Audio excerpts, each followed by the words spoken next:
നിങ്ങൾ എന്നെ അത്രമേൽ സ്നേഹിക്കേണ്ടിയിരുന്നില്ല.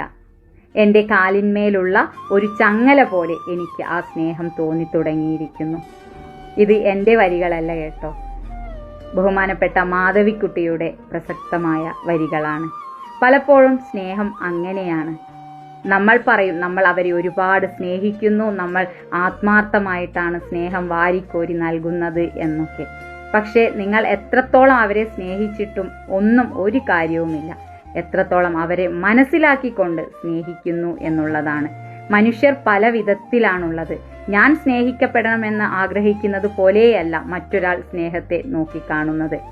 എൻ്റെ രുചിയും എൻ്റെ ഇഷ്ടങ്ങളും എൻ്റെ താല്പര്യങ്ങളും എല്ലാം വ്യത്യസ്തമാണ്. നിങ്ങൾ സ്നേഹിക്കുന്ന ആളുകളുടെ താല്പര്യങ്ങളും വ്യത്യസ്തമാണ്. അതുകൊണ്ട് നിങ്ങൾ ഒരാളെ സ്നേഹിക്കുമ്പോൾ അവരെ മനസ്സിലാക്കിക്കൊണ്ട്, അവരെ നെഞ്ചോട് ചേർത്തുകൊണ്ട്, അവരുടെ ഇഷ്ടങ്ങളും ഇഷ്ടക്കേടുകളും മനസ്സിലാക്കിക്കൊണ്ട് സ്നേഹിക്കുക. ഒരിക്കൽ പോലും അവരുടെ വായിൽ നിന്ന് നിങ്ങളുടെ സ്നേഹം അവർക്കൊരു ബാധ്യതയാണ് എന്ന് പറഞ്ഞു കേൾക്കാനുള്ള അവസരം ഉണ്ടാക്കാതിരിക്കുക. പലപ്പോഴും എത്രത്തോളം മധുരമുള്ളതാണെങ്കിൽ പോലും നമ്മൾ പറയാറില്ലേ, പഴഞ്ചൊല്ലു പോലെ അധികമായാൽ അമൃതും വിഷമെന്ന്.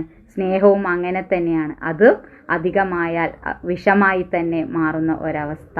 നിങ്ങൾ മറ്റൊരാളെ സ്നേഹിക്കുമ്പോൾ അവരെ മനസ്സിലാക്കിക്കൊണ്ട്, അവരെ ഉൾക്കൊണ്ടുകൊണ്ട് സ്നേഹിക്കാൻ ശ്രമിക്കുക.